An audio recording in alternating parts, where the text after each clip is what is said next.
Disregard females and acquire currency. I'm white, and I've got everything I need. No one clutches their purses when they're in a room alone with me.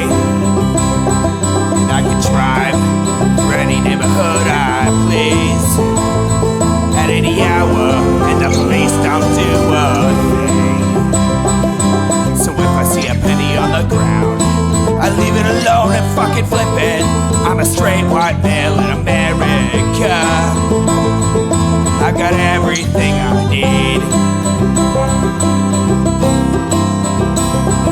I'm a guy getting paid more than a girl with a degree.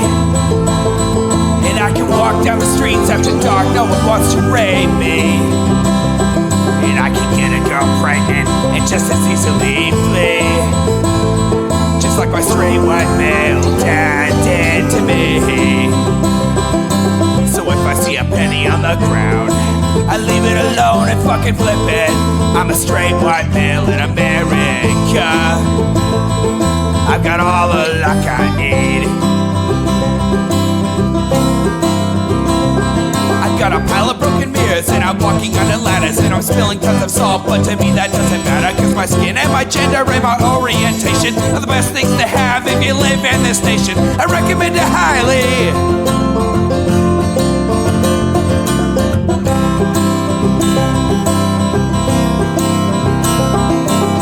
If I see a penny on the ground, I leave it alone and fucking flip it. I'm a straight white male in America. I've got all the luck I need. Shit's gonna work out for me, cause I'm a straight white male in America. I've got all the luck I need. Hey everybody, welcome to the Intellectual Dollar Tree. We do the show live every Wednesday at 7 p.m. Pacific right here on Twitch. That's twitch.tv/Echoplex Media. And you can support this project by going to echoplexmedia.com. Click the support link at the top of the page. And you can find ways to support this project. People on Twitch, you know the score with the monetization structure here. I'm producer Dave. You can find me on Grindr, and I am flying solo this week. Homo Alono, my co-host, will be back next week, I believe. So this one's interesting. I don't think we've done any Scott Galloway on the main feed for Intellectual Dollar Tree.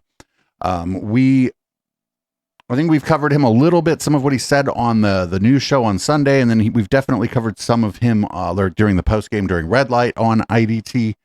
But I saw him pop up on this Diary of a CEO podcast, and it's a masculinity debate. Are dating apps creating incels? And I was like, well, sometimes I like Scott Galloway, but I really don't like the way he talks about this shit, because he's one of these guys that's like, oh, you need to take responsibility for yourself and all this crap, like some of the time. And then when it comes to like dating, he acts like it's like, I don't know, like there's something like it's like beholden on everyone else to hold young men's hands and make sure that young men can get dates or whatever. And I don't know. I'm not the greatest messenger here, because I've just never had a hard time like hooking up and dating. But I think like gay culture is a little bit different, and maybe some of the expectations, the masculinity expectations aren't weighing on us so hard. And I don't know. So this is going to be better than like a Sargon video about this, or than a Stefan Molyneux video about this, for sure. But the question is, how much better is it going to be? Because this guy like leans in real hard on a lot of like manosphere adjacent stuff, and he just puts academic window dressing on it. So let's see what's going on here. This has always blown my mind a little bit. 53% of you that listen to this show regularly haven't yet subscribed to the show. So could I ask you for a favor before I don't care. We start? If you like the show and you like what we do here and you want to support us, the free, simple way that you can do just that is by hitting the subscribe button. And my commitment to you is, if you do that, then I'll do everything in my power, me and my team, to make sure that this show is better for you every single week. We'll listen to your feedback, we'll find the guests that you want me to speak to, and we'll continue to do what we do. Thank you so much. Lost Boys. Oh, I hope that lady's taking the counterpoint here. In March 2025, the Centre of Social Justice released this report, which has sent a couple of shockwaves across the UK, especially across the media. And just to give you a little bit of a sort of preface and some context on what this report says, at the start of the report, Andy Cook, who's the CEO of the report, says, "We listen to those working on the front line, the teachers, the youth workers, the charities, and the parents who day in, day out see the struggles of young people. And in recent years, they've been telling us the same thing. Something is going on with our boys." And because of this, they wrote this report called The Lost Boys, which looks at all of the different facets of why young men are struggling. And in this report, they say boys are struggling in education. They're more likely to take their own lives. They're finding it more difficult to find stable work. And far too often, they're caught in crime. The numbers don't lie. Something has shifted, and we cannot ignore it any longer. It's not just about Andrew Tate or online influencers. These are it's a lot of it is that. A lot of it is that. The manosphere, like, I think this is like the longer term effects of like the men's rights movement from like 2009 all the way through Gamergate. This is what's going on here. That it's not just that, but that's a huge part of it. Also capitalism, but I don't want to spend too much time on that. I don't want to make the communists here too happy. The deeper truth is that too many boys are growing up without the guidance, discipline, and purpose they need to survive. And there's some frankly horrific graphs, which I actually sent the CEO of my company, a lady called Georgie, into quite an emotional state. She texted me and told me she was crying looking at some of these graphs, which we'll talk about get the today. fuck out of here. But this is a subject that I know both of you know very, very well. So I'm keen to get into exactly why this is happening and what we can do about it. But to preface this discussion, to understand where you both come from and the perspective you have, Logan, who are you? Yes. And what do you do? I'm a behavioral scientist turned dating coach. So that means that I take all of the lessons from the field of behavioral science, how we... Oh, she's a grifter. She's a grifter. And then I apply them to the field of relationship science, which is how love works. And so I'm really passionate about this topic because for a long time, I've found that wherever I go, people say, "Oh, I know all these great single women. Do you know any great single guys?" And I just thought, oh, okay, maybe that's always been happening. But when I actually dug into the data, I saw that we are truly in a dating crisis right now. And there is a huge mating gap between the type of men that women are looking for and the type of men that are available. This is... Oh no, it's going to be that fucking incel chart where like the fucking top fucking 3% of men get all the bitches, right? That's going to be what this is about. Oh, I hate this. This has never been different. It's just that it's amplified by like dating apps. People see it instead of going to a singles bar a couple times a month or maybe once a week and having a little bit of a tough time, and the women they're interested in aren't interested in them. They're swiping right on the women they're interested in. None of the women they're interested in are swiping right on them. And it's happening hundreds and hundreds of times because of the economy of scale allowed by the dating app. That's all that's different now, is that it's just happening much more quickly. This is a critical conversation around truly the future of humanity because marriage rates are down. That means birth rates are down. And so this conversation is extremely important. And what sort of reference points do you draw upon? Because you've got some sort of unique access to data, right? Right. So I work at Hinge for the last 5 years. And so I have access to tons of data there around how daters are dating now, how daters are dating differently, what sets successful daters apart. And then I also have conducted my own research for this conversation. So I sent out a survey to thousands of my newsletter subscribers, and people were very excited to talk about this. And I've conducted a lot of... So that's not research. That's the opposite of research, right? Sending out a survey to the people who subscribe to your newsletter because they like your point of view on this stuff. You're asking people, basically people who already hold your position or hold a position close to yours or who think your position is right, what they think about something. So you're not really researching anything. That's like you did a confirmation bias. Research that I'll be sharing for the first time on this topic. So I make my living looking at data and trying to come up with insights. I spend most of my career looking at data to try and add shareholder value. And then I have the luxury now of focusing on things I'm really interested in. And I just sort of stumbled upon data about that reflects that the cohort that has ascended fastest globally is women. And this is a wonderful thing and a huge collective victory. And the group that has fallen furthest fastest is men in Western markets. And the data was just... Fallen in what way? This is just all nobody wants to fuck me, right? This isn't like... it's always been tough in job markets for certain people. Like this is just this is all going to be fucked up. This is all going to be like cherry picked stuff. Overwhelming. And also, I was close to being one of these men. I didn't have a lot of economic or romantic prospects when I was a young man, but there were programs and an environment where I could be successful. And I worry that some of the temptations, the technology, the economic trends, had they been where they are now then, I could have very easily ended up a statistic. So I just sort of relate to these problems. I'm keen to understand from your perspectives what you think like the first domino that falls in a young man's life or a young boy's life that causes the outcomes we're talking about today. Like where is the first place to start? So the research I've looked at, and Richard Reeves from the American Institute of Boys and Medicine. Oh no, Richard Reeves. Oh God, this guy is like full on just Richard Reeves is just Stefan Molyneux with academic window dressing. But minus the racism. But on like men's issues and like dating and stuff, it's really hard to tell what he's saying apart from Stefan Molyneux. If you strip away the tone and the affect of it, you know. The point of failure, if you reverse engineered issues to, is when a boy loses a male role model. Oh no! It's fucking somebody in chat was like, "Oh, is it going to be about single moms?" Yes. U.S. we have the second most single family parent homes behind Sweden. And what's interesting is that in single parent homes, girls actually have similar outcomes, similar rates of high school attendance, income, rates of self-harm.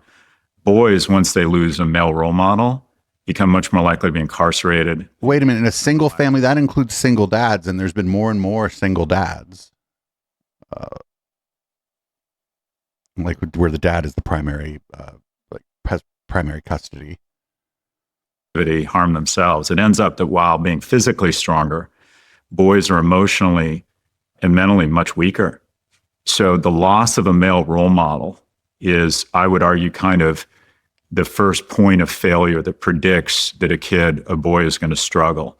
And that has impacts on family court, economic policy, and just general zeitgeist in our society where men need to step up. If we want better men, we need to be better men. We need to step into that void. Another one that Richard Reeves talks about is that there's not enough men in the education system. 100%. So I believe when Tim Waltz was a teacher, 1 out of 3 teachers in his school was a man. But now it's like... Right. Well, that's, again, this problem here is economic. Yeah. The problem here, teachers don't make a lot of money. And historically, like, women have been teachers because they weren't really allowed to do other jobs. Not just that. I mean, some people just want to be teachers and good for them. But a lot of times, like women, if they wanted to be in the sciences, the only place for them really was education, being like a science teacher. 4%. Yeah. And so where do kids spend most of their time? In school. And who's teaching them? Mostly not men. And you think, well, women can be fantastic teachers, and it's right. true. But after school programs, not as many coaches that typically are male, not as much compensation, so they don't get rewarded for being coaches. And if you just think about it logically, who does a teacher champion? A teacher champions someone that reminds them of themselves when they were a kid. So what? And also just look at there's incredible bias, I would argue, against males in school. A boy is twice as likely to be suspended on a behavior adjusted basis, twice as likely to be suspended for the exact same infraction as a girl, 5 times as likely if it's a black boy. And so, well, at least he brings up that it's fucking racism too. But twice, it probably means you're not going to college. In addition, look at the behaviors we promote in school. Sit still, be a pleaser, be organized, raise your hand. You basically just described a girl. And wait, what? This guy like fucking hates young men, teenage. He hates fucking boys. A boy can fucking behave in school. A boy can raise his hand. A boy can shut the fuck up. And they don't mean like sitting entirely still, right?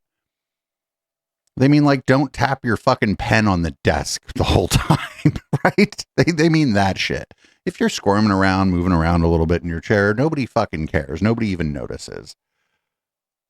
And also, quite frankly, a lot of the jobs that require tertiary education attainment, there's more women now in law school and medical school, and quite frankly, good for them. Oh, good, good. Go to a hospital or a law firm, just anyone, and go to who has the most power in those firms. better at that. They're better students. They deserve to make more money. They deserve it. But the reality is it has huge ramifications when we no longer have wood, auto, or metal shop. They've gone away. Right. So those used to be a pass to do some middle class jobs. They've been replaced by computer science. Well, because we don't fucking make anything. And like also not for nothing, like wood shop, metal shop, and auto shop, like kids got hurt. Safety first and all that. The people who taught those were generally very good and very safety focused, but kids got hurt doing those classes. Pass for the 2/3 of males that aren't going to end up with a traditional liberal arts college degree. Right. And just to add a few more stats to that. So we know that 70% of valedictorians in the US are female, and women are much more likely to be in the top 10% of their class. But then on the SAT, men and women, or young men and women, earn the same scores. So there's definitely something happening in schools that is prioritizing the female experience, or that women are better at that. But wait a minute, the thing up there just said that like the GPA was like 6%. That's like nothing. Like 6% is nothing. Celebrate the success of women. I think the changes that have happened over the last 50 years are incredible. And I feel like I'm a beneficiary of that. And so is my daughter. If you look at all of the books that my daughter was given when she was born, they're about great women in history. You can be anything. Dream big, little one. And so I feel like we have given women so many tools to achieve. And in many ways, those have been manifested. But now boys are being left behind. And so this isn't a zero-sum game. So the thing that strikes me about this is for like almost all of our history, women have been excluded from things. Women have not been allowed to be a doctor, scientists, like all different kinds of things. Women's work was like working in the home and maybe teaching, babysitting, nursing was a good way for women to get into healthcare, but not a lot of women surgeons. And now that the pendulum just seems to be just ever so slightly swinging the other way, just a tiny bit, like they were saying 6.3% grade differential. Like now it's a fucking crisis. Like get the fuck out of here. Maybe in some ways things have been overcorrected for or whatever. I don't know.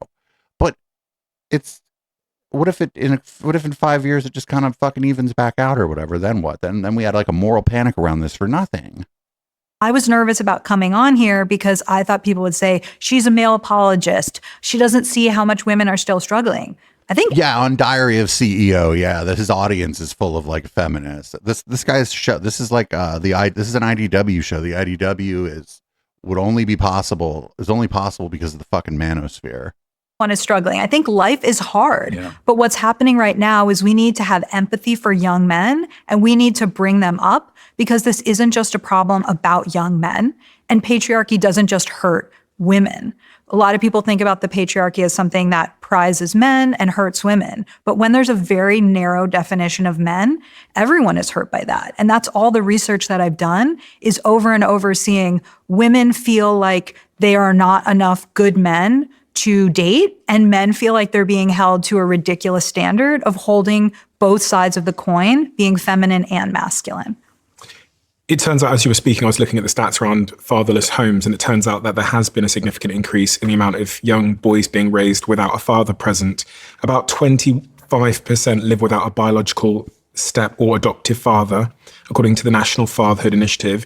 In the US has the world's highest rate of children living in a single parent household, and 92% of the time that's with the mother alone. And in 1968, only 11% of children lived with only their mother, compared to 21% in 2020. So that's doubled in the last 50 odd years, which is pretty staggering. And then obviously the consequence of that, as Scott described, is that individuals from father absent homes were 300% more likely to carry drugs.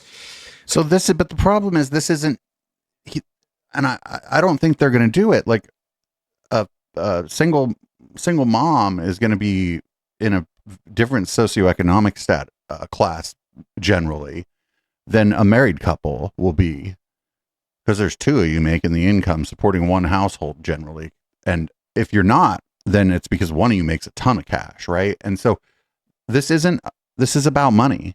This is about money, economics. This is about the lack of opportunity that being in a lower socioeconomic class like offers you, and that you might think that the alternative is to sell drugs, which it often is. I don't know what to say. That's the alternative sometimes. To carry guns, to deal drugs, and there's this huge plethora of mental health consequences if you don't have a father in the home. I mean, what do we do about that? And like, where are the fathers? Yeah. Where are the role? Where are they going? Well, it's complicated. There's male abandonment. There's just no getting around it. But also going back to family courts, sometimes the courts in the our economy make it difficult for a man to stay involved in the kids' lives. And also, this isn't true. I had a guest on to talk about it a very long time ago I don't think the stats are out of date, that if the father is active in the family court process, the father tends to have like equal results as the mother. It's a lot of times the father doesn't show up, isn't active in the process, like after the divorce, for whatever reason. After the mother gets like primary custody of the kids or whatever, then the father like kind of fades away, and it's the father's fault for doing that. But when you look at cases where the father is involved in the family court process and is doing his best to co-parent and stuff, this stuff that all evens back out. Is it unfair in some ways? Well, yeah, but it's also unfair to women that the courts just assume that the mother is going to be the primary caregiver too. I know that like kids are a burden, kids are a joy for parents, hopefully, right? Don't have kids if you're not going to fucking love your kids. But it's like, it's also like a burden on the mother. Like there's a whole bunch of other stuff going on here. This is more complicated than just like getting raw numbers about who has like what custody of the children. Also, family court's getting better at saying, all right, the kids, I mean, just a personal anecdote. I have a friend who recently has gone through divorce, 2 daughters, very much wants to be involved in their lives. They're 13 and 15-year-old girls. And quite frankly, dad's there on the weekends and they got their own thing going on. And they don't necessarily make dad a priority. And dad's not around for what I call the garbage time. And that is what I found with my boys is the moments of serendipity and connection happen randomly when you're taking them to school, when you're out in the back, jumping around or playing whatever it is. Where does everybody live? Where does everybody go to school? Like if this is your friend, these people are rich, right? You're not, I don't think people, Scott Galloway is rich. If it's this guy's friend, then they're probably rich and they could probably work something out. And yeah, fucking 13 and 15-year-old girls, fuck no, they don't want to hang out with dad all weekend. They want to go see their friends. So his friend, I'm assuming being a man of means, could bring this up with the family court, bring it up with the ex-wife. I mean, if he still has a relationship with the ex-wife where they can talk about things, maybe work something out. These garbage moments. And when you're not in the household, for whatever reason, there isn't that much garbage time. And I think slowly but surely they lose. Weird to call that garbage time too.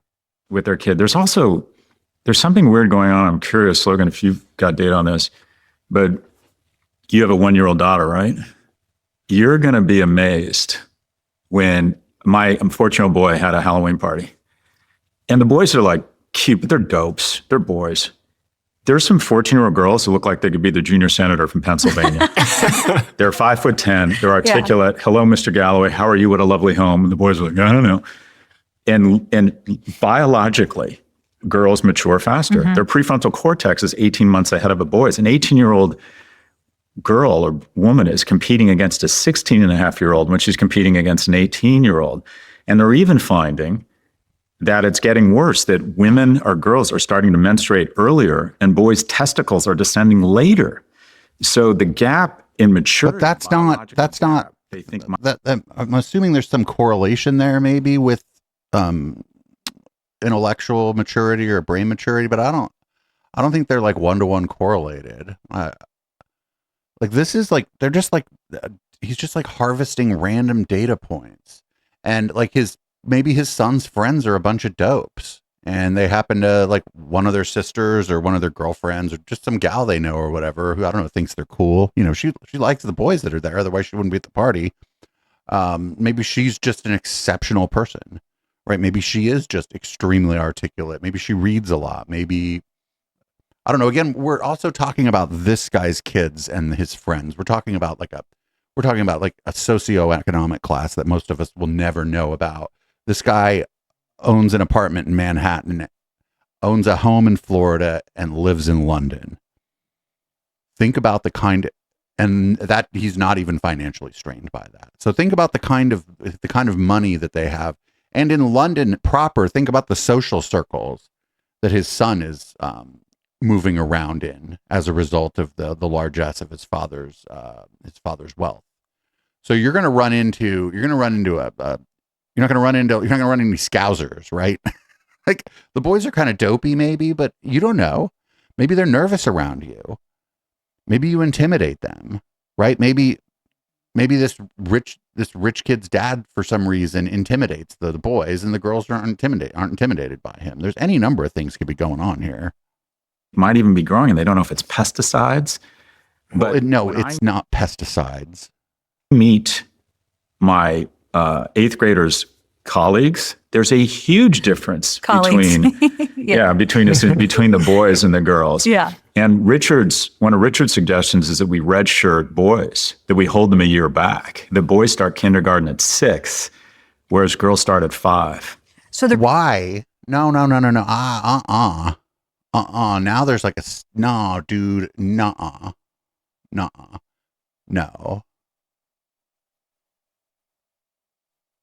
There might be reasons to start your kid a year late in kindergarten. Any number of reasons, right? Who knows? That's parents, hopefully child development specialists, and the education system. But we shouldn't just. Why would we do that? That's stupid. Research in the UK shows that 70% of girls are ready to start school at age 5, but many fewer boys are capable of. What do you mean ready to start school? Kindergarten, ready to start kindergarten? How do you determine if someone is ready to start kindergarten? In terms of readiness. And so if you were to hold boys back, then they might be on more equal playing field for those critical moments of 4 to 5, of 13 to 14, where the brains really develop at a different stage. I want to talk about that sort of early education experience and how it can be adapted, but also just like if the environment of the classroom is right for boys. As we were talking about the point about fathers and listeners as well, I found this graph, which is also pretty shocking. And it goes into something you said, Scott. It basically shows that the absence of a father on a boy causes depressive symptoms, but the absence of a father on a young girl doesn't cause the same depressive symptoms, which means that the absence of a father for a boy drastically increases their chance of being depressed, whereas if for a girl it doesn't.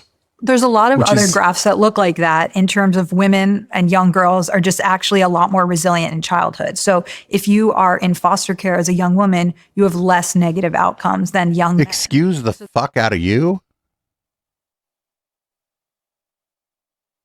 I want to see the numbers on who gets abused more in foster care, the young girls or the young boys.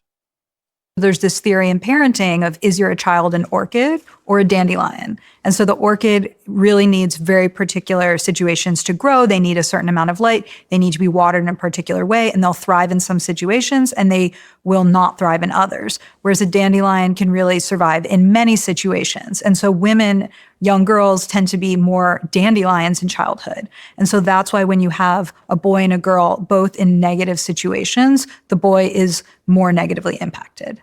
Boys are just weaker. There's a crazy stat I read that 2 15-year-olds, a boy and a girl, both sexually molested. And to be clear, they're equally heinous crimes.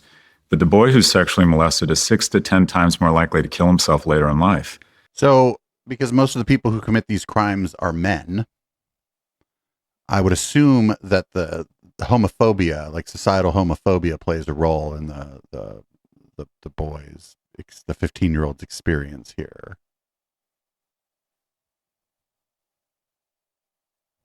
It ends up that boys are just less resilient. Do you think there's somehow more of a stigma there?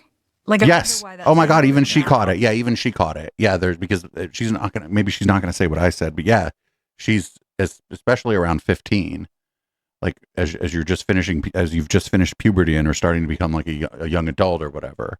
I just say that because that's what the novelists, they're young adult novels, right? So there's like a stigma there because it's like, oh, well, you got molested by a man, now you're gay. And, whether or not the 15-year-old is gay is sort of irrelevant because the stigma is going to be there and people are going to treat him differently. Talk about it, get uncomfortable, feel there's a lack. I mean, I think just until a few years ago, the social incentives were to never speak about it. Right. I was on Lewis Howe's podcast, and he just openly said, I was sexually abused as a child. And it was so shocking for me Wow. to hear this big, handsome guy. Yeah. I don't think he would have said it 10 or 20 years I ago. agree. I think people would have assumed that it was his fault. It made him less of a man. Right. Well, that's the fucking thing, is that hasn't gone away. It's getting better, but it hasn't gone away. That's the thing. It's not the only thing. There might be other things, but that's a thing. And it probably plays into the statistic that he just gave us. I think a lot of that has hopefully gotten better, but we just have to acknowledge boys mentally and emotionally are weaker than girls. Lewis Howes didn't admit that until a couple of years ago. Is that right? So he's lived with that his whole life. And Wow. it wasn't until he was, I think, having dysfunction in his relationships and a few other things had happened that he decided he wanted to say it publicly for the first time, which again feeds into your point. We actually asked some of our audience to write in, and one of the people that wrote in was a teacher in a primary/preschool. And she said to me, she was an anonymous teacher in Germany. And she says, every year it seems like more and more children, always boys, have this new energy to destroy the classroom dynamics. These boys almost always have two things in common: a lack of boundaries at home and unsupervised, unlimited access to all kinds of content on the internet, e.g. porn. Their perception of what is okay. I'm sorry, preschool. Did she say preschool? Preschool? Looking at porn? Come on. I've tried so many things, and every year it's becoming an even bigger challenge. Young boys in school. So one proposal is to delay education for boys, put them in education later. Is the classroom itself a problem? Like the sitting in school, listening to someone speak at you. Someone proposed to me on this podcast before that boys need more sort of practical play, and the classroom isn't designed for that. I wasn't sure if that was... Well, in single-sex boys' school, they end up with double the amount of recess time. And that is they have... But those are private schools. Those are almost always private schools. And those are almost always like for rich people. To dogs, a happy dog is a tired dog. And if it's not tired, if it doesn't get to run, it's going to cause trouble. And I feel the same way about boys. So in these schools where they decide what's best for the boys, there's usually more exercise and more free play and more roughhousing, co-ed schools. And you're also seeing, I think with boys, I mean, there's just, by even acknowledging that men play a critical role in boys' lives a few years ago, that was seen as sexist. What, you mean, what, you're saying moms can't do this? And I can just tell you, there are certain moments when my partner needs me to weigh in. I don't know if it's the But that's not because of your gender or your sex. It's because you're in a relationship and you have strengths and weaknesses and your partner has strengths and weaknesses. And hopefully you're able to complement one another, and your partner is dealing with one of your sons and she's like, fuck, this seems like a Scott problem. That's good parenting and a good relationship. It's not even necessarily because you're a man. My physical size, the way they relate to me, the fact that I'm not, you need dad. Or that's what I have found, especially with boys. They need almost like that not physical intimidation, but it's almost like they begin tuning out their mom over time. I mean, they're incredibly close to their mother. They look to her for nurturing. When they really have a problem, I find they go to mom. But they will constantly test the boundaries, constantly. And so they maybe get sick of mom, and it might be different now, but before, like if it was a single income, mom was home all the time and dad wasn't home all the time. Well, yeah, they get sick of mom. You get sick of whoever the fuck you're around. I think a lot of single mothers, quite frankly, with boys, just can't keep a lid on that kid. They can't control the kid. So, and I think you're finding at schools when there's no male kind of, involvement or that what I'll call physical presence. And then you add on. This is not entirely distinct from what Jordan Peterson says about how men interact. And it's wrong. What Jordan Peterson says is that when men have a conflict, there's always some, like in the back of your mind, some idea that it could come to like physical blows, right? And no, if I have a conflict with somebody, that's not really in my mind that we might end up throwing down. I'm not a throwdowner, and most of the people that I interact with in my life are not throwing of the down. And so he's saying some version of that. It's like he's stripping out that some of it, but he's essentially saying that he's saying some version of that dad could whoop your ass or something. And I don't like that so much, actually. Dopa machine that they get used to squeezing a dopa bag 100 times a day as they need it, and then you take the dopa bag away, they're just more prone to emotional outbursts. I'm curious if you've done any research around why that emotional outburst more common among boys than girls. I haven't done that research, but I am imagining You need to start looking at like socioeconomic status as part of this, or your what you're talking about is just impotent and stupid. there's moms out there that are raising boys on their own, and they might be like, yes, it is hard, but what do I do? Right. And so for that boy who isn't taught by a lot of guys in school and isn't in the Boy Scouts, which doesn't exist anymore, or it doesn't have. Excuse me? The Boy Scouts doesn't exist anymore? Big brothers, big sisters. Oh, right. They got sued out of it. Didn't they get? Yeah. Oh, wait a minute. Yeah, oopsie poopsie. That's right. They got sued. Right. But it's not that they're not around anymore. It's that like they had to like change their name. They changed something. And it was because they got sued. Right. Because the Scoutmasters were like, not all of them. And most of the Scoutmasters, by the way, were fucking wonderful people. But, you know, it's a couple bad apples spoils the bunch. And they had a pretty big scandal about sex abuse in the Boy Scouts. So they rebranded. Yeah, somebody's in the chat. It says Scouting of America or something like that. What does that mom do? So, but that you talk about Boy Scouts in America. There's Scouts for America, right. And it can be boys and girls, right? But Girl Scouts have their own single sex. But Boy Scouts aren't. Yeah, because there wasn't a fucking massive sex abuse scandal in the Girl Scouts. Their own single sex. So the question is, all right, you know, what do you do? And I think that we need a societal zeitgeist that says immediately, if there's no longer a male involved, we have to get other men involved and acknowledge that. Yeah, but we have a problem with that. First of all, like, there's not a lot of fucking men available to just fucking remember that, like, boys, like there used to be those commercials about like men who were like big brothers and stuff. There's a lot of problems involved with that. Not the least of which, like abuse, like, cause again, there are going to be good men who are having, you know, maybe they're divorced or they never had kids or they can't have kids and they want to be involved with kids. And there's going to be a lot of good men, but there's going to be a few bad men that get involved in that. Not being sexist, that's important that you get men involved. And I think, so I came from a single parent household, raised by a single immigrant mother who lived and died as secretary, light of my life. As soon as my dad was gone and then he had to move away for work, she got other men involved in my life. And I had wonderful men involved in my life. I had a stockbroker, neighbor down the hall came in with his girlfriend and said, "Do you want to go horseback riding? You take me horseback riding." I don't know if men would be comfortable doing that in today's age. So getting... Yeah, because if it's just your neighbor down the hall, yeah, you might not. People are a little more squicked out about that kind of stuff because of things like the Catholic Church scandal and like the fucking Boy Scouts and the abuse that happened in the Boy Scouts. Yeah, people are a little squicked out by that. I think they should have invited your mom. I think it was kind of dick move to not invite your mom.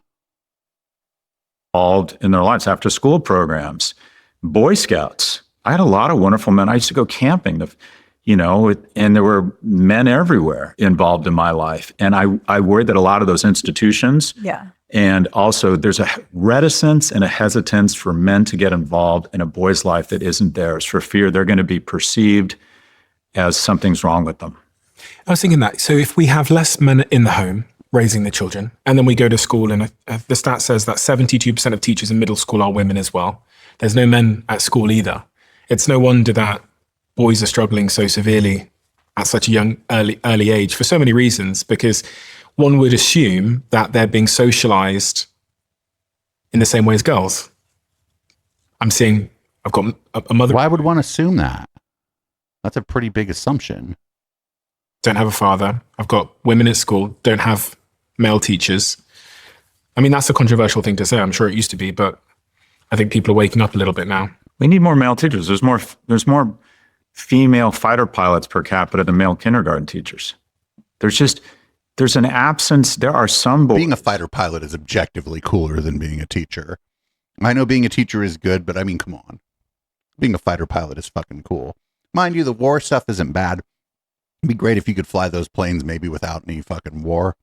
Not some. There are millions of boys in America whose first male role model is a prison guard. Yeah. And there are just no men in their lives. Sir, the prison, that is not a role model. Oh my God. Sir, what? I would say maybe the first male authority figure is a prison guard, but again, they're stripping away class and money from this. It's all the money. I bet you control for socioeconomic status, and a lot of this stuff goes away. After school programs being canceled, no women, very, very few men, K through 12. Dad's not around. There are literally communities. You read articles about it where it's like, where are the men? Yeah, that's what I'm trying to figure out. Where are they? Well, they all moved to San Jose. That's where they're all in San Jose. Doesn't look like they're in work. They're not in college. The reality is there just aren't, for a lot of reasons, a host of reasons, a lack of male involvement in kids' lives is a big, big factor leading to this. There are other factors. There's socioeconomic factors. There's biological factors. Let's talk about the biological stuff starts getting weird, but the socioeconomic stuff, he just is going to do that as like an aside. A lack of vocational training. There's outsourcing of many of the jobs that made a man's path to the middle class viable. I mean, you want to talk about the UK, a big problem is a lack of growth. Yeah. There's not a lot of income opportunities for a young man who's not exceptional. And what we've seen in the US is essentially, if you look at our economic policies and college, it's never been better to be remarkable. Like if you're in the top 10%, if you're a high school class, you're going to make more money than the top 10% did 10, 20, 30. If you end up at Google, you're going to make, a kid at Google who's amazing, computer science degree, can make millions of dollars by the time they're 30. But I can prove to every one of us mathematically that 99% of our children are not in the top 1%. And our economic policies have basically said that school and college is meant to identify a super class of 1%ers that we're going to try and turn into billionaires. Mm-hmm. Instead of figuring out the infrastructure and the programs to ensure the bottom 90 have a shot of being at the top 10. And one of the stats is just around college acceptance. When I applied to I don't know that I'm exceptional. And I know, like, when I like, if I may have to quit doing this at some point, right? Because I'd like to be able to retire one day. But I'm not exceptional, and I've always been able to earn a good living when I've wanted a regular job. I don't know what this guy's talking about. The acceptance rate was 76%. Now it's 9%. I was unremarkable for whatever reason, prefrontal cortex, single mother, whatever you want to call it. But back then they had the mission and the charge to let in unremarkable kids. And that's no longer the case because I got into I was a fairly good. What is he? I mean, I guess it's been fucking 30 years. So maybe we're talking about a different dynamic here. But I wasn't top of my class, and I got into Berkeley. I don't understand. I don't understand what he's talking about. That's what the fucking public university system is for, is to educate the people he's saying are unremarkable, which I don't really like for a variety of reasons. I've met remarkable people that did not go to a top university. Like, I don't know what he's talking about. And like, remarkable is like, it's in the eye of the beholder and shit too. So it's like, what does he mean? Does he mean test scores? Does he mean grades? Does he mean extracurricular activity? Does he mean articulate and good at a party? Does he mean they're good with music? Like, what does he mean when he says remarkable? America's superpowers are optimism. And we all believe our kids in that top 1%. And the reality is they're not. Or people think, I like an economy where you can make $1 billion because that's going to be me one day. Mm-hmm. So they have ignored the fact that we are crowding more and more prosperity and opportunity into the remarkable. And for me, it comes down to what do we want in America and the UK? Do we want a superclass of billionaires, or do we want a society and an operating system that gives unremarkable people a shot of being in the top 10%? It's become winner take all. And we have purposely Because that's America. created a set of economic and educational policies that crowd a massive amount of prosperity into the top 1%. And we have opted for it because we believe we have a shot at being in that top 1%. I love So that's the stuff that when he says this stuff, I agree with him, and I like Scott Galloway. He's like okay for a rich guy, like on this stuff. Like he has a podcast with Kara Swisher called Pivot, and he's always just like, yeah, they should tax guys like me way more. He's like, I don't understand it. because I think the winner takes all applies to a lot of different things. So I bet the top 10% of Americans now are healthier than they've ever been, while the rest of the country 100%. has never been healthy. Best never healthcare in been the less world if you're in the healthy. top 10%. Yeah. Or in marriages, the top marriages today are the best marriages of all time. Yet What does a top marriage mean? I mean, is she talking about my folks who have been together for fucking almost 60 years now? Is that one of the top marriages? What does she mean by the top marriages? The top marriages. I don't know what that means. Does that mean like two beautiful people, two high value? What does a top marriage mean? What the fuck is that? Anybody have any idea what a top marriage is?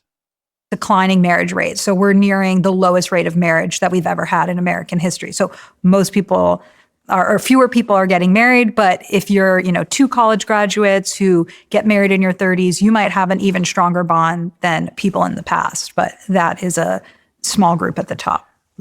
Marriage has become a luxury item. Yeah. If you're in the top quintile of income earning households, you're 75% get married. If you're in the bottom quintile, only 25. If you're in the lower quintile of income earning men, only 1 in 4 chance of getting married. And this has huge impact on our society because we know that married people are healthier, they're wealthier, they live longer. Well, the wealthier part is pretty simple. You have one household and potentially 2 incomes. So that, it's easier to gather wealth. No problem. If I was in a long-term relationship with some fool who wanted to be in a long-term relationship with me and we lived together and, I don't know, I had a real job instead of doing this, we would be earning, assuming they were, had the same kind of job I would have if I wasn't doing this, we'd be making $350 a year probably, at least $200 a year. And that's if all you have to, if like here in the Bay Area, that's probably not enough to buy a house, but we'd have a nice apartment and money to spend and money to save and stuff. Yeah, that's because there's 2 of you. That's why it's easier to raise kids when your relationship stays together. It's because there's 2 of you. The labor of raising the kids is split between 2 people. Like this is obvious. When couples are married, they actually have lower rates of child poverty. And so this has huge implications for our society if we're having fewer marriages, especially when you think about having fewer babies. I want to get into dating and marriage and love and all those things. One of the things that really shocked me as I was preparing for this conversation was this graph, because this isn't the narrative that we hear. Can you both see this one? Mm-hmm. This is the 16 to 24 in full-time work. reverse gender gap. Oh, yeah. Gender pay gap graph. Right. And it shows that young women are now out earning young men. By a few, I know that fucking $4,000 or whatever there is huge if you're trying to make it if you're trying to make it on your own and trying to rent an apartment and stuff. But let's see the pay. Let's see the also, like, if you notice, it's just the last couple years, right? It's literally just since the pandemic, essentially. Like this is a stupid. It's not a stupid graph, I suppose, but I think this is a stupid graph because, like, it's only been So we're out at 2024. We're looking at like 2021 to 2024. We're probably going to say 2024 here at the end. It's just been like 3 years. This if you look at the graph starting before 2010, it like fluctuates wildly. That's not what I heard. In terms of, like, if I log onto social media, we've been trying to fight the gender pay gap, but to see that young men are now falling behind both in For fucking 2 or 3 years in a specific, like, age range where a lot of people aren't working. This is like a very small pool of people. A lot of people 16 to 24 aren't working. They're still in a high school, university. Like this is like a tiny fucking cohort of the workforce. In education, both in unemployment, young men face higher unemployment, nearly twice the rate of women. Looking at the early developmental stats, this graph was horrifying. I actually couldn't believe that was true, that young boys are struggling so much in education, but then to see also that it's reflected in. So that graph shows that boys age 16 to 24 are making 10% less in full-time employment than women. And so it is. But literally for the last 3 fucking years on a graph that fluctuates wildly. Reverse income graph. But what we do need to talk about is even when women make more in their 20s, that changes around age 30. And they have kids. When they have kids, right? It's like this meteorite hits and there's this huge burden placed on women. And I think that's a big part of the conversation that we'll talk about when we talk about dating is women still feel like they have to have, do all the household chores and raise the kids, but suddenly they have to earn a full-time income too. 100%. And so many of the gender roles are changing. And so, yes, that graph is true. We have seen since 2020 that there's a shift, but more like since 2021 or 2022. Just say, oh, women are making more in perpetuity because as soon as there's kids involved, they pay the price. You said that women feel the need to then also earn a career and all those things. Where did that come from? Well, there's this idea of hypergamy. So traditionally women... Oh, no, they're going to do the graph. They're going to do the chart. They're going to do the chart about how like the top men get all the pussy, right? They're going to do this chart. Who have more economic or social status than they do. And for most of human history, this worked because men had the resources. And so there was sort of this arrangement where women could often... Wait, this worked? No, this was bad. Someone who is more educated or earned more. But over the last 50 years, that's really changed. And so what I'm seeing in my work, working one-on-one with women, is that when they say that there aren't enough good guys to go around, that's actually true. So we now have this huge mating gap where we have these high-performing, high-earning women that have done the work and gone to therapy and work out, and they're ready for their great partner, but they're not able to find enough guys who are available. And if this is a problem now with the women I work with in their 30s, we are going to be facing a much more severe crisis 10, 15 years from now. So currently 60% of college enrollment is women, but soon it's going to be for every 2 women that graduate, it'll be 1 man. So that means half of those women will not have a guy who graduated from college. And so this is a crisis because these women are saying, okay, if you cannot be the provider, then you need to be offering more. Emotional intelligence is the new currency in dating. But these guys were raised not to be emotionally intelligent, not to give emotional support, but to be a provider. And so they've been chasing this lion. I'm going to hunt for this lion of being a provider. This is just like times change and people don't like it. I don't know. Commenting on this stuff is always so difficult. Like maybe not difficult, but I feel like maybe I'm kind of an asshole in some ways when I talk about this stuff because like as a gay man, I guess I don't have to worry about this stuff so much, like whatever they're talking about. But then like I look at the relationships of the people in my age cohort who I know, right? People who are in long-term relationships, people who are married with kids and stuff. And this dynamic doesn't play out like in their relationships either. I'd say about half of them, to the extent that I'm able to suss out people's, earnings and whatnot, half of the relationships, the woman seems to be like in a more professional, higher prestige job than her husband.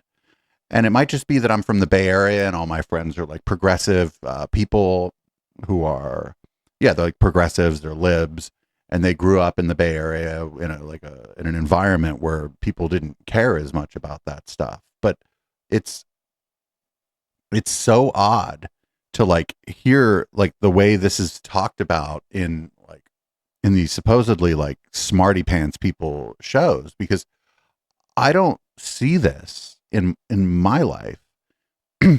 My dad made more money than my mom most of the time, but my mom also was a professional person and she made good fucking money most of the time. That's why they're doing so damn well and always on fucking vacation now. But again, these are my experiences. And then my experiences dating and mating. Like, I'm not like hyper masculine. I'm not, feminine. I don't know. I'm somewhere in the middle, I suppose. Right. And I'm not thinking about like, is this person financially stable? Are they a fucking train wreck? Okay. Well, I don't want to fucking date a train wreck. That's different. But if they're just, if they're just getting by or whatever, you're like, so am I. And there've been times in my life where I was doing really well financially and times in my life where I like needed help, sometimes even from my folks. And I think maybe the fact that like gay people that our community had to bust down like the idea of like masculine gender roles anyway, I think maybe that makes some of it easier. And I wonder, like, I don't have a lot of lesbian friends. I have a couple. I should ask. I wonder if what they're looking for. Are they looking for financial stability, or because like lesbians have also been discriminated against? They've maybe busted down. Well, they've busted down some of like the gender norms within their community. Maybe this stuff isn't at play in the same way. I don't know, but I feel like there's just something maybe I'm missing here, something I don't understand because I've never had to deal with this. But I also, like I said, I also see my married friends, and the men I know who are fathers, they haven't had to really deal with this as far as I know either. But suddenly they're told you need to hunt for a tiger, which is emotional intelligence. They don't have the skills to do that. And so women have a tiger. She brought up a tiger. She talked to Jamie Mustard. The bar in terms of what they need from men, while men are continuously falling behind. 100%. Yeah, there's a lot there. There's some nuance around the pay thing. So the data I've seen is that women under the age of 30 in urban areas are now making more money. But to your point, the moment they have kids, where corporate America has really failed is it hasn't figured out a way to maintain a woman's professional trajectory once she decides to deploy her ovaries and have kids. Deploy her over. Oh, I'm going to throw up. Fucking throw up. If any of you ever are talking to somebody about someone having kids and you refer to it as deploying ovaries, whoever you're talking to should never talk to you again. Data saying, okay, 2/3 of divorce can be reverse engineered to the man starting to make less money. If I don't know about that.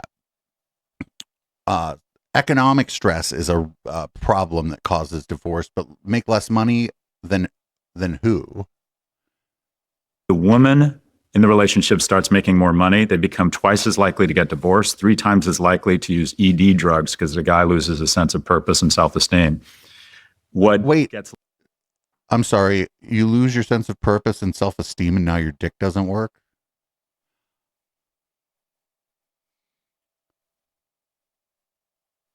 What the fuck?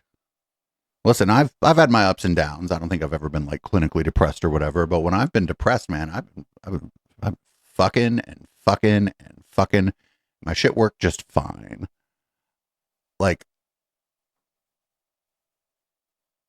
it might be like some kind of feeling of inadequacy. I don't know. Again, like I feel like maybe talking about my own experiences and all this isn't really the best because of how different my trajectory has been. What's lost in that data is the reality is if a woman is stepping up and stepping into the economic void and being more economically, being a greater economic contributor, then logically it would make sense that men need to step up logistically. And I think what a lot of women are saying is like, okay, I'm not getting anything. You're no longer a provider. And by the way, you haven't filled that void. You haven't made up the delta. Mm-hmm. So there's some, but that's different. Wait, yeah. If you're both working and one of you is doing most of the household tasks, it doesn't matter who's making more money or whatever. You're both working full time and one of you is doing more of the tasks in the house. Yeah, that's going to lead to strife in your relationship. Absolutely. I can't see it not. Like if I was in a long-term relationship and like I was home all day working on this stuff or whatever, but a husband, boyfriend, whatever comes home and I haven't done the dishes, I haven't done nothing and they got to do all that stuff. Well, maybe I'll be like, oh, I had a long day actually. And then they would hopefully be able to accept that. But if that starts to be the norm, they're going to start getting pissed. As well they should. Some nuance around it. What also I think is important to say is that if women are better students and showing the discipline and the skills to go to college in an information economy and making more money, then okay, good on them. Just as for whatever reason, men made more money. Maybe it wasn't fair, but it's not. Sir, men still, you have one chart showing a cohort of people between 16 and 24 where the women are making a few $1,000s more a month for the last couple years. Not a crime against humanity if women have the skills to make more money. What happens, though, is the second order effects that you're talking about, and that is, and we don't like to talk about this, 75% of women say that economic viability is hugely important in a mate. Only 25% of men. For men, it's not a criteria. For women, it is. And Chris Williamson of the Modern Wisdom podcast, he has this. Oh, I hate that guy. Or he calls it the high heels effect. And that is 50% of women say they won't date a man shorter than them. I'm curious what you think, but I think it's more like 80%. I think it's an embarrassing thing to say because. What the shit is this? Hey, short kings. Shout out short kings. There's plenty of women who are willing to date a short king. Get the fuck out of here. Just instinctively, women feel like they'll be vulnerable during gestation and they want someone they think physically could protect them. I just think it's hardwired into them even if they don't know it. Women metaphorically are getting taller every year, and women made horizontally and up and men horizontally and down. Right. And when the pool of horizontal and up keeps shrinking, they just have, so this notion, a ton of great women, where are the men? Or there's no men? There's a lot of men, just not men they'd want to date. Right. And then, yeah, but that's like the same for everybody, right? If you're in a if you're in a room full of, let's say you're in a room with 100 people, 100, like let's say that you're a straight guy and you're a room and there's 100 women there, you're probably only going to be attracted to 5 or 10 of them, right? Like where you just look at them and you're attracted to them. You might find that, you know, another 10 or 12 or 15 are like really great people who you might actually want to go on a date with if to get to know them better. But like this is, I think, the same for everybody. I don't understand. Ball it with the guys who are in the top 10% can engage in Porsche polygamy. They can get a date every goddamn night, which does not encourage long-term or very good behavior. So the guys they all want are not incented to enter into long-term relationships. And the bottom half of men are literally shut out of the mating market. So I think there's also something going on here where, and I hate to put it in these terms, but my friend Nick said this to one of our friends when we were pretty young, right? He was having a hard time finding a date, and he just said, Jesse, if you're not willing to date someone as horrible as you, then you're never going to be able to go on a date. And I was like, I was laughing, but it's kind of true, right? I think a lot of people like want to date someone better looking than them, maybe more articulate, smarter, whatever you want. You want all these things. You're not going to get all these things if you want to have some realistic expectations. And I don't think it's just. I don't think this is limited to one gender or the other, or to straight people or anything like that. I think that people need to work on their expectations, and I think that's a lot of where social media comes in. Where everybody on Instagram looks beautiful, except for me. I don't put any fucking pictures of myself on Instagram. I'm starting to become an old hag. But like, I think we're living in a time where people are starting to have more and more unrealistic expectations, and there's no pressure in what he's saying on the guys in the bottom half of whatever layer cake he's presenting here. There's no pressure on those guys to date. I hate to say it this way, but to date women who are as unattractive as they are. I don't know.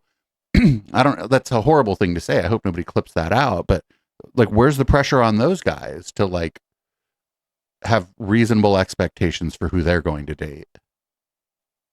And we always kind of, and this goes to your ballywick, kind of portray men as the predators and the idiots and they just got their act together.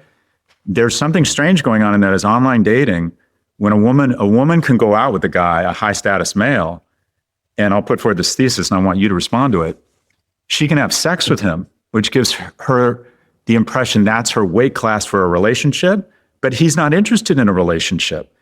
And then she basically. But then fucking she's just, but what if she just wants to hook up? What if they just want to hook up? What's wrong with just hooking up? I'm really good at just hooking up. It's the bottom 90, are no longer in her weight class. And you can't tell a woman to lower her expectations, but the reality is, Yes, you can. I just said so, that people need to have realistic expectations in just hooking up and dating and who their friend group is going to be. People need to like have realistic expectations about all kinds of things. And we live in a society where you're told not to. and what the data I've seen on dating apps is that all of the women want the same few guys and they shut out the rest. Yeah. Okay. So there's a few things I'll respond to there. So one, going back to the income graph, I want to just call out that yes, right now in a few urban markets, women are making more than men. So women in DC and New York under 30 are making more than men on average, but in most situations, men are still making more than women, but we're talking about a projection. Going back to the dating research. So Yeah, again, this is what I'm saying is these are like, you're looking at DC and New York, you're looking at people under 30, you're probably looking at professional people. Like, where are you getting the data? Who are you surveying? Like, as you described, what we have right now is there's fewer and fewer men that are hypergamous mates for women. So if there's a much smaller pool of guys, then what you have is you have a bunch of women competing for the same men, and then a bunch of guys get ignored. But what I also see is that those top guys are having a hard time deciding. So I feel like in my coaching practice oh no, the fucking, that's the fucking, what is it? The problem with choice, right? Where if you go to the store and there's just too many kinds of cereal, you end up not buying cereal. That's what she's saying, is that you just can't decide. There's just too many beautiful women that want to fuck me. Oh, woe is me. dating coach, I'm working with a lot of women who say, what do I do? I've changed my profile the way you said I should. I took your class, but I still feel like there's just not enough great guys. And then I work with these CEO men who are having such a hard time choosing. And so I think we really have this exacerbated problem where so many women are competing for the same men, and then a bunch of guys are getting ignored. And then what ends up happening is, where do those guys go? And they go online. That's what you see. They go to porn. They go to porn, or they go to Reddit. I mean, I love Reddit, but they're really going to some of these red-pilled communities. And so what you're seeing now is just men really opting Yeah, out. but you're fucking putting a bunch of fucking academic window dressing on the same shit the red pill communities are telling people. Like, how can they not see that that's what they're doing? So when you go back to that stat, 1 in 7 young men in the UK is NEET, not an employment, education, or training. They have just opted out. And as Scott says, there's nothing scarier than a single man, a young single man. And so we are just creating a lot of these angry young single men who are saying, well, this is rigged against me. And so that's why I am worried about the rise of people like Andrew Tate. And if we wonder, where are the dads, where are the men? Well, men are finding these father figures, but they're finding them online, and they're not. But Scott's one of them in some ways. They're figures that I would choose for the majority of men. And so I'm really worried about this, because I feel like women are saying, guys, you need to step up because I can provide and I don't need that from you. And guys are not prepared to rise to the occasion. What are women looking The other thing, though, is these are people who, like, I think, like, maybe one of the things that I'm missing in my experience is I made friends in, all my friends are in bands, they're DJs. I met most of my friends that I've known for 20 years. I met them at fucking raves. And so, like, I met everybody in these social situations where you're able to see somebody, maybe you're on a bunch of pills or you're drunk or whatever, but that aside, you're able to see people as like, oh, this person's really into the band. They're really like supportive. They're always at the parties. They're helping people. You know, you start to see other qualities about people when you're part of like a social scene or a scene, essentially. And a scene around music, particularly, you see the same people all the time at the shows and you get to know people. And then you eventually ask somebody out because maybe you weren't initially attracted to them, but you see something really fucking cool about them. And you're like, oh, well, maybe I should go out with this person. And like, I think that as that stuff is harder. Like, I'm trying to put on club events and it's very difficult. It's not difficult to get the people like from the old rave scene, like my age cohort, to come out. That's who's coming out. It's difficult to like market to get like younger people to come out to the shows. Because those are the people who are like historically going to be the most enthusiastic about new music, learning, like DJs, finding a new club to go to, that kind of stuff. And I don't know where they are. I guess they don't have any fucking money to go out. And that's probably the problem. Scott talked about height. Yeah. So I would say, I work at Hinge, but I do think that apps have perpetuated this issue around height, because if you can set your height filter to something, then you might set it higher. And then it's as if you have the dating app is a club and you're literally having bouncers that prevent a bunch of guys from even getting into the club. So many women in the US set their height filters at 6 feet, but only 14% of men in the US are 6 feet or taller. So what happens to the other 86% of men? And women are saying, where's my guy? It's like, well, he's not even showing up on your app. Right, because he's 5'6" and cool as fuck. This is again, like, because people aren't going out. Now, I don't go out as much as I used to, but I'm getting older, right? Like, I'm fucking, can I even survive going to a club on Friday, a rave on Saturday, an after party Saturday night, and then like a party at the lake on Sunday? Fuck no. I'll do that for 6 months and drop dead of a stroke. So maybe again, I'm not the right one, but I'm more likely to try that, I think. And I don't know than somebody maybe who's 25 or whatever. And I don't know why. I think there might be something about like people being afraid of going out in the city that's been perpetuated over the last little while. Like there's a lot going on here. And so a huge thing that I push women to do is to change their height filters and just say, there is nothing that proves that you're going to have a successful long-term relationship if the guy is higher. I'm married to a short king. I love it. I feel like I really found this gem. And I think that so many women are missing out on great potential partners because of things like height. Scott's point as well about they will date one of the men in the top 10%. Yeah. Sleep with him potentially, and then that kind of adjusts their standards, and they expect all other men to meet that standard, but there isn't enough men to meet that standard, is there? I haven't I mean, yeah, my last boyfriend was hot, kind of looked like Luigi, fucking broccoli hair and everything. Fucking, but it didn't adjust my standard. Like, I don't understand this. This is dumb. Like, I went out on a date with somebody kind of schlubby like me a little while ago, and I'm going out with him again soon. He was cool. Like, what the fuck? Is a lot of evidence around a sort of mating that people sort of have an internal sense of how attractive they are and that they end up with someone similar to that. But a sort of mating is different than hypergamy, which is really this idea, as Scott said, that women tend to date horizontally and up and men date horizontally and down. So if you have 2/3 of women who are college grads and 1/3 of college grads who are men, and some of them are going to date women without college degrees, you truly do have this dating crisis where there's just not enough men to meet this hypergamous mating. Again, you can't tell women to lower their expectations, but this is the reality. When you ask a man if you could have a woman who had 80% of everything you wanted, 75% say, yeah, I'm on board. Mm-hmm. When you say to a woman, a man has 80% of what you want, 75% say that's not enough. But but even look at the media. Right. What is so it's women's fault? He's out, but he didn't open your door. He's not nice to his parent. You'd walk right out on that man. Like, it's literally every piece of media is, you don't need him. You're a strong, independent woman. Pull the ripcord. You're out. And this sounds like it's racist against black women and the culture of black women. He even did the thing with his head. I can't do it, right? But he even like moved his head back and forth a little bit. Like this seems, and I could just be like oversampling for this or like seeing something that isn't there. But this is like, oh, he ain't no good for you, girl. Like that's very black woman coded right here. Is the basic kind of communication around this is, you are a strong, independent, powerful woman. That is wonderful. And quite frankly, you don't need the imperfect man.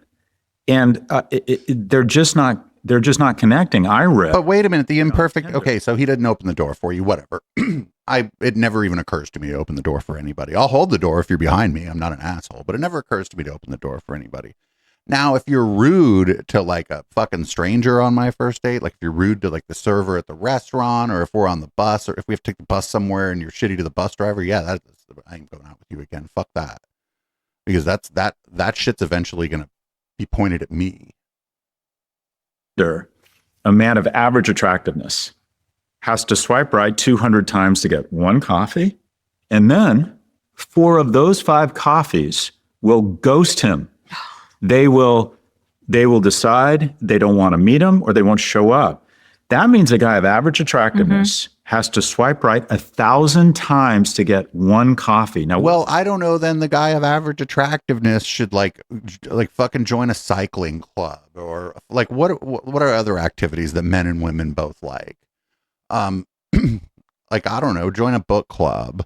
Like, there's going to be a lot of, like, go places where women are. Go places where women are who maybe also don't do so hot on the dating apps, and then have some broaden your expectations, broaden the pool of people who you might ask out. Like, that's the only what else are you going to do? What does that tell that guy? Women don't value me. Women make me feel rejected. And then they go online and they see these misogynists telling them it's not your fault. And these men become much more prone to misogynistic content, much more prone to nationalistic content. Blame. Yeah, but maybe those guys were shitty to begin with. Maybe it's not because they got rejected by fucking women on fucking Hinge or whatever, or they got ghosted after a coffee, that they ended up fucking following Stefan Molyneux and Jordan Peterson. Maybe you got the car going the wrong way, friend. Maybe the women don't like these guys because of the same reasons that they ended up in these manosphere spaces. People for the lack of economic opportunity. They start sequestering from society. I worry that we are literally evolving a new species of asexual, asocial male. And if a man by the age of 30 hasn't either lived with someone or married someone, there's a 1 in 3 chance he's going to have a substance abuse problem. Wow. In addition, it goes so much. Wait a minute. No, what if the car, why is the car always going this way? I don't why is the fucking car, why is it always the fault? What if 1 in 3 of those people has a substance abuse problem, or has the personality type of of someone who is going to have a substance abuse problem, and that puts other people off?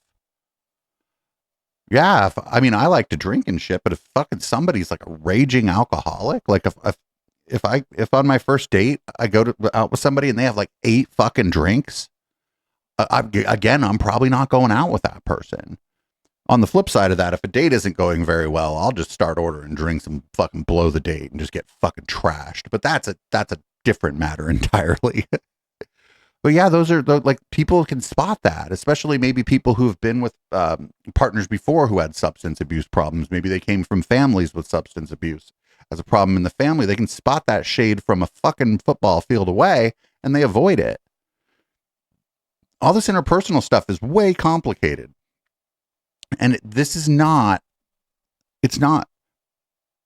I don't know. I also know plenty of people who have a hard time dating and are fine. And those people, most of those people I knew when we were younger had a hard time dating. A lot of them are married now because they found somebody eventually. Than that, because if they don't develop the skills, the reason romantic comedies are 2 hours, not 15 minutes, is this shit is hard. Like, finding an attractive, intelligent woman, generally speaking, well, no, it's because a movie is generally 2 hours, Scott. Married longer than 30 years say, in the beginning, one was much more interested in the other. And it was almost always the man. Women are much choosier. The basis of evolution. But the romantic comedy is part of the problem, right? Where the fucking romantic comedy, like the format is the woman's not interested in the man. The man does goofy, wacky, and sometimes stalkerish things. And then the woman eventually comes around, and that's what fucking society has kind of taught people. Which is, I don't know, some of that shit, like, you go back and watch like romantic comedies and shit from the 80s, some of that shit is stalkerish. Like, where the guy, he holds the boombox in front of the fucking, when the famous scene where the guy goes to the girl's window, the really famous one, I forget who it is, he's holding the boombox up. That dude's a stalker. And so, like, women don't like stalkers. Men don't like stalkers either. Nobody likes having a stalker. Is seed trying to get everywhere, men, and women deploying a much finer filter to select the strongest, smartest, and fastest speed. So men need an environment to demonstrate excellence. And you hear these women talk about it. He was kind. He was good at work. I liked the way he smelled. He was funny. Where do men demonstrate excellence? When they're not going to college, they're not going into an office because of remote work. Where do they're not going to church, they're not going to temple. Where does a woman have the opportunity to fall in love other than these baseline metrics? And you were talking about Women say, you've seen these TikToks, over $100,000, that's not unreasonable, and over 6 feet, that's 2.2% of the male population. So where do they fall in love? Where can a man demonstrate excellence? It used to be go to temple, 7 single women, 7 single men, and they kind of paired off and worked it out. And online dating, similar to online e-commerce, online rentals, it's created a winner take most, if not all, environment. So online rentals are a deliverance. I don't know how I would have found this apartment without the internet. Shut the fuck up, Scott. It's basically been amazing for attractive guys, attractive, wealthy guys, tall, wealthy guys. It's been amazing for them. But it's always been amazing for them. Remember that fucking song, doo-ah, something, talking about the boy from New York City? They're talking about how he's tall and his pockets are always full of spending loot. Like, and then there's like all these fucking songs from the 50s, usually sung by men about like, or young men about like wanting the girl and like she's not interested. Like this is nothing new, right? This is nothing new. This is like he just brought up romantic comedies. This is sort of the plot of romantic comedies going all the way back. It's been a disaster, and it's made it mildly shittier for every woman.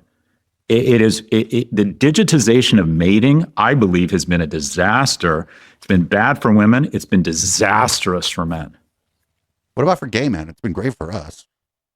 I want to talk about how the genders seem to be separating in a lot of important ways. We know from research around political affiliation that women are now, on average, 30% more liberal than men. So they are. What does 30% more liberal even mean?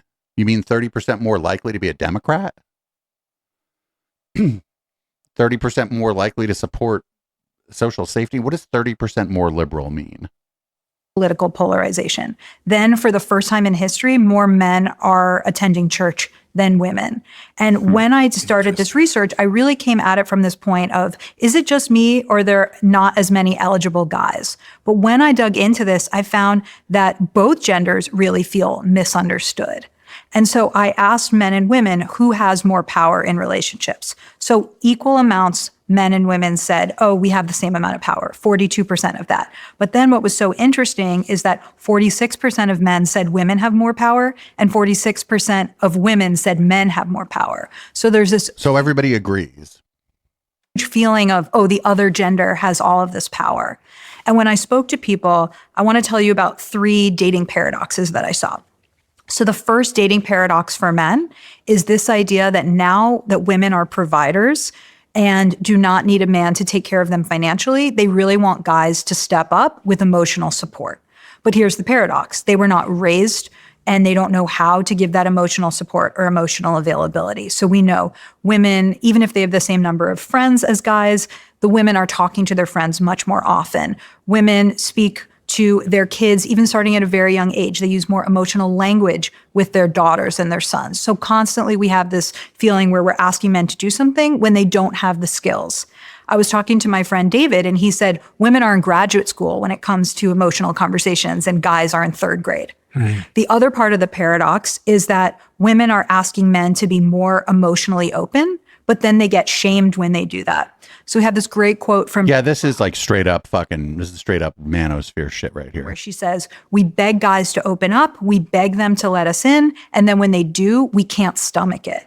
And I heard that over and over in my research. There's this quote where a guy says, a woman would rather see me die on the white horse than fall off of it. And so there's this sense that I have to be perfect, I have to be the masculine and the feminine, but I don't have the skills to do that. And women say that they want these guys to be emotional, but as soon as they show emotionality, it can freak those women out. So one guy. What do you mean by emotionality? This said, I went on a few dates with this woman. At some point, I told her that my mom had had a suicide attempt. And the next day she texted me and said, I'm sorry, I can't see you. I cannot process your emotional trauma for you. And so guys are getting a lot of mixed. I wonder how he did. But this is just like, what else did he do? Like, and maybe some men don't have the tools. Maybe after a few dates, he's like, okay, this is going really well, and just dumped everything on her, right? And you like, I know it's hard to like know where the line is, but don't trauma dump on people. Like we don't do it. want you to be feminine. We want you to support us. But when you do, it freaks us out. And so we don't want that. And digging into the research, and I want to look into this more, I think it's that a lot of women want emotional support. They want you to support them in their emotional journeys, but they're not as ready to have you open up in your emotional journey. Well, then those women are awful and don't date them. Can I put forward a thesis and I want you to respond to it because I haven't done the research. Doesn't sound like she's done any research. She sent out like questionnaires to people on her newsletter and then has some metrics from like Hinge isn't like a big dating app. It's like a pretty fringe dating app. Marketing, we call it consumer dissonance, what people say they want Yeah. and then what they actually buy. And what women say they want is an emotionally in touch man. And what they want is a masculine man. Wait, how are those two distinct and separate? I don't understand. How are those two things distinct and separate? How is masculinity? Scott's giving you the problem right here. Scott is, he's giving you the problem here is that, and I think it's a lot of men think that it's not very masculine to be in touch with your emotions and to cry and that kind of stuff. And I probably suffer from some of it myself. But I know it's wrong and I know it's stupid, but I think he's drawing the line here between like masculinity and in touch with your emotions. He's suggesting that those aren't the same thing, that they're not like overlapping circles. Will articulate what they want in a man and includes being more emotionally available. And then they want to have sex with a traditional masculine man. And what I hear from a lot of, and this is anecdotal evidence and it's pulse marketing, and you tell me what the data says, but there's just so many single women in my age group. And it feels like there's literally no men in my age group. As bad as it is for people in their 20s and 30s, try being a woman in your 50s trying to date, right? And they tell me the same thing. These are liberal, progressive, educated women. They say, by the way, I like a manly man. Yeah. And they say it under their breath. So there's what supposedly... Again, it's all the fucking, now it's the woman's fault. I don't understand. More emotional availability, somebody's touch with their feelings. But what the research shows is they want a guy with facial hair who's still, women are still very attracted to traditional masculine attributes. Yeah. I mean, I think we're just in such a hard moment because you have women who are saying, I don't want to date a guy who earns less than me. And you might think, okay, well, the data hasn't caught up with the dating. If more women are in higher education and more women are earning more, then maybe you're going to be the one who earns more in your relationship. But what they feel like is projecting out, I'm going to end up doing most of the housework, most of the childcare. I might as well get a guy that can contribute financially. So they don't want to change their expectations. Yeah, but that's fucking stupid too, because like, again, all my friends who are married, I don't live with them obviously, but homeboy's doing fucking, if he's working all week or what, I don't know. They're both dual income with everybody. All my married friends are like dual income with kids. So, but I assume that because their relationship has lasted for as long as it has, and they seem good, that the distribution of labor in the house is probably pretty decent. And so I think we truly are in a moment where women are being asked to do more masculine things and men are being like asked to what? do more feminine things. And I think a lot of that is progress, but it also seems to be creating a lot of confusion in the dating world. Yeah, it's sort of, I was just thinking, I coach a lot of young men and occasionally women ask me for dating advice, and you coach, it sounds like a lot of both. And first thing I say to men is I ask them, like, would you want to have sex with you? Well, are you in shape? Why would you say that? What do you look like naked? Do you have a plan? You don't have to be rich now, but do you have a plan? Right? Have you found means of being confident? Can you demonstrate kindness and excellence across anything? And the only advice I give women is second coffee. And that is, maybe it wasn't great. I mean, if you don't like the guy and you're just like turned off, fine. But if it was just okay, maybe give it a second coffee. I have a chapter in my book called Make the Second Date the Default. Yeah. And it's really because I feel like I won the lottery with my husband, but he is somebody that takes longer to open up, and he's the slow burn. We met in college. We met again. Yeah, I mean, that's fair enough. Like it takes a lot actually. If I'm willing to go out with somebody, I'm generally willing to go out with them again.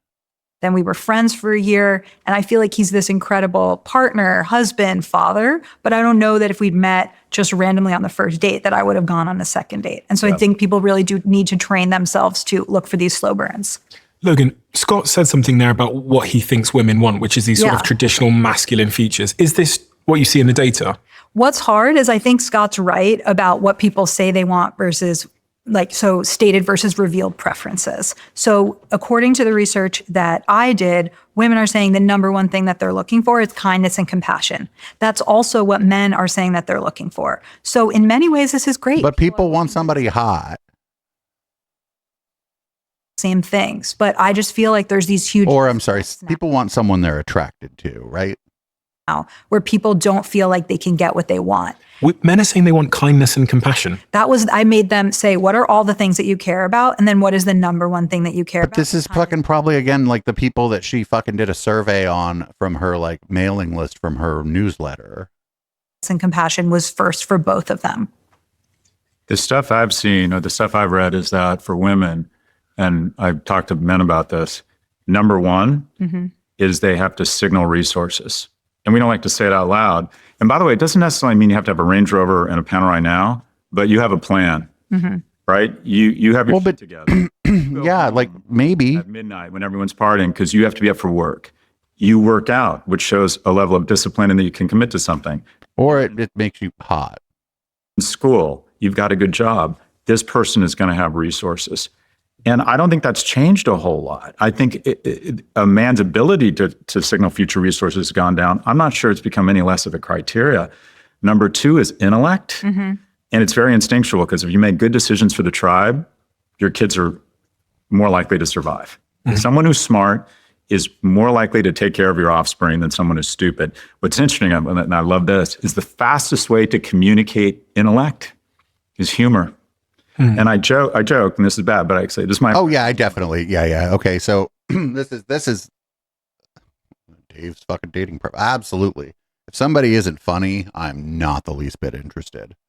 Even if like their humor I don't understand because it references things that I'm not like culturally familiar with. But if somebody's not like trying to crack jokes and shit, I'm absolutely not interested. I'm laughing, I'm naked. And that is, I've always thought if a guy can make a woman laugh, she will date him.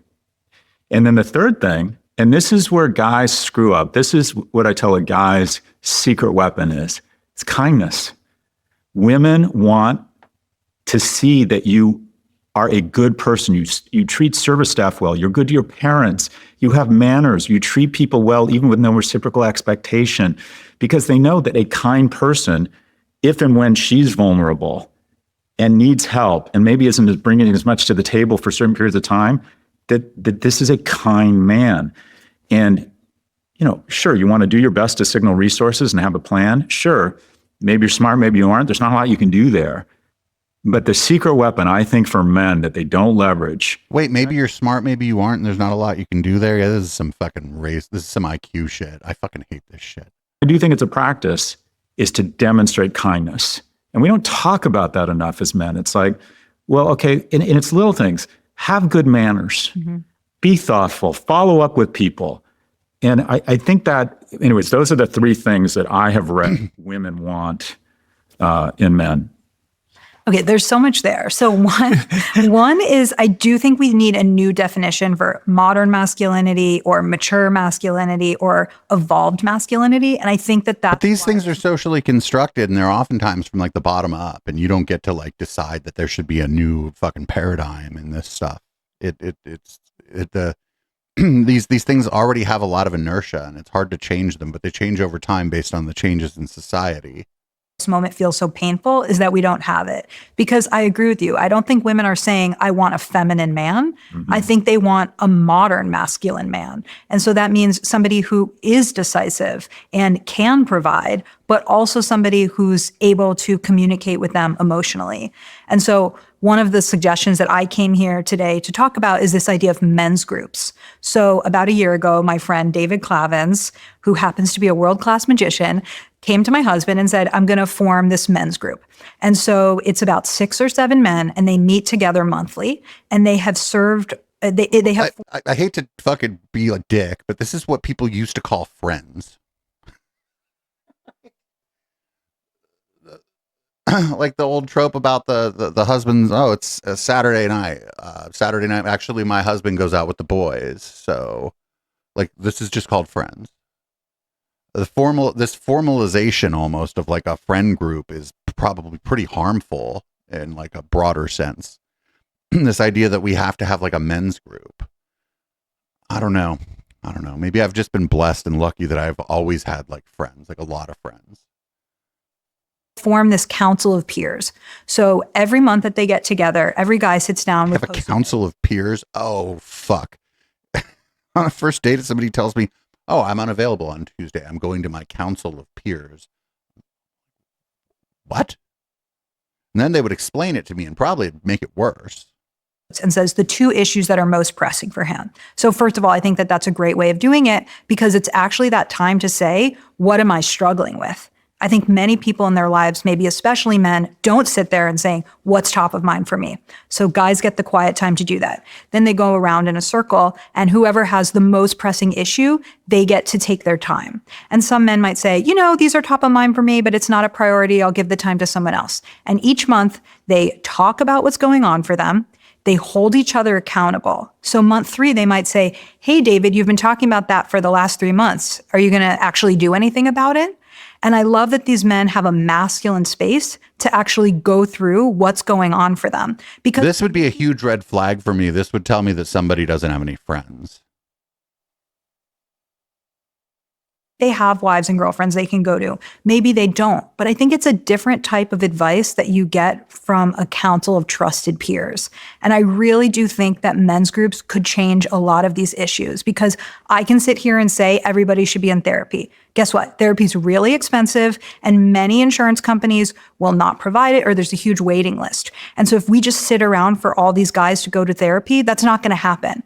But men's groups are a way that men can lead each other. They can provide this tribe of peers. And I have just seen so many changes in this group. So David told me his story where he had a lot of anger about his mom's debilitating illness. And he wasn't really experiencing it and it was coming out as anger at his mom, but he wasn't conscious of that. But by getting the anger out in a safe place with men, the only place where he felt like he could truly be angry, he was able to get over it and to actually treat his mom with a lot more empathy. Or my husband had— Sounds like that guy's a dick. He was mad at his mom for having a debilitating illness. As my parents get older, I am very fucking acutely aware of the fact that something's going to happen, right? Something's going to happen. And what kind of monster would I be if I responded with anger? I might be, if it takes up a lot of my time and stuff, I might be resentful of the fact that it takes up a lot of my time, but that's my own shit to deal with. This guy sounds like an asshole. onto the group and talked about ego stuff at work or how hard the transition to becoming a parent has been. And I feel like the men in this group have grown so much over the 12 months that it's been happening that I just paid for my brother-in-law to be in a men's group. And I want there to be tons— Why is this? Wait a minute. Why would this be something you pay for?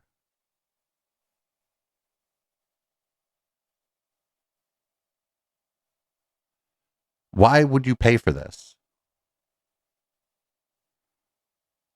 groups because I really feel like this isn't an issue that a therapist— I mean, if you have to rent a room or something, but like the dues would be like, I don't know, like you could meet at a church, even if you're not religious, right? The church, if you were like, oh, I'd like to have a men's group, the church would probably offer you a room for free. Like what?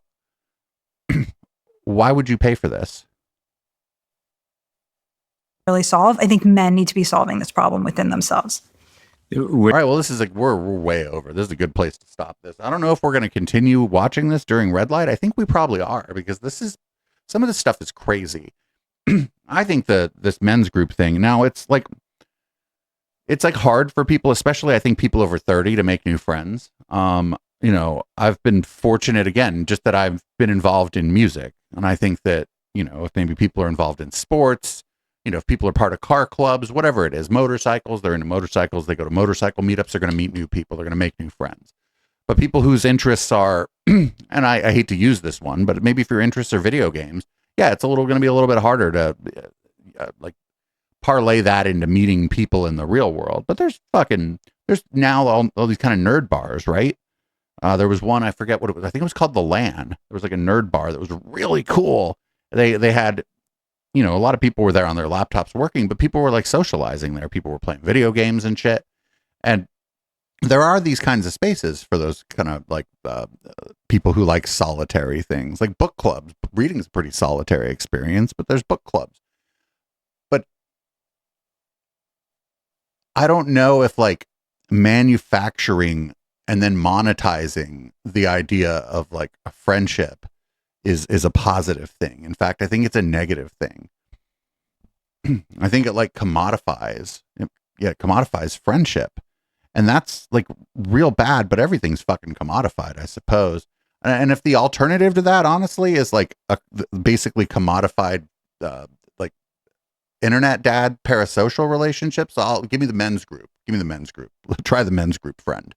Because if the alternative is like having being involved in like an internet dad community or whatever, sometimes you got to take the lesser of two dumbass things, I suppose. And the men's group is the lesser of those two dumb things. But like, it just seems like a real strange thing. It just seems like a strange thing. And it might be generational. It might be that the youngs are not socializing, but when I meet younger people, it's generally like at a rave, and I'm actually always impressed by the young people I meet at raves. And it's a good mix of young men and young women, and they all seem to have friends and be doing fine. And that's because they're interested in going out to this fucking party, and that's their social scene. And so they have a social scene. Is it great that everybody there is on drugs? No, but that's what I was doing too when I was young. So like not for me to judge, certainly. And I just think that all this hand wringing by all these, like, that woman looks like she's about my age. Scott Galloway, I think, is 20 years older than me, 15 years older than me, probably in his early 60s, mid 60s. But this hand wringing by these older people about like what's going on with young men, it just seems stupid. It seems stupid, kind of scoldy, kind of we know best. And like people in the chat were saying, just let the young people work it out. They'll be fine. And I think that's probably true. Let them work it out. It'll be fine. And, if you do, if you have a younger nephew, especially somebody like in their early 20s, maybe they seem like they're not going anywhere and they ask if you have time to talk, take them out to lunch and talk to them, see what's going on, see if you can help. But understand that maybe you can't. But just if you could be available, I suppose. But don't do what Scott Galloway was suggesting. Don't invite the kid down the hall in your apartment complex camping. People will start to have some ideas about you. So I guess we're going to go back to this when we get back from the break, because I don't know. I mean, I'm annoyed and I almost threw up once, but it's, kind of stuff there to talk about. So everybody, thanks for listening to the podcast version of the show. If you are listening on the podcast, consider tuning in live, twitch.tv/EchoplexMedia. And of course, you can support this project. Go to echoplexmedia.com, click support at the top, and I don't know, buy a hat or something. It would help me out a lot. And I guess that's the show. I'm going to change the contents of my beverage and change the color of the lights in this room. And we'll be back for red light in a minute. If you're watching live, listening live on the Icecast, stay put.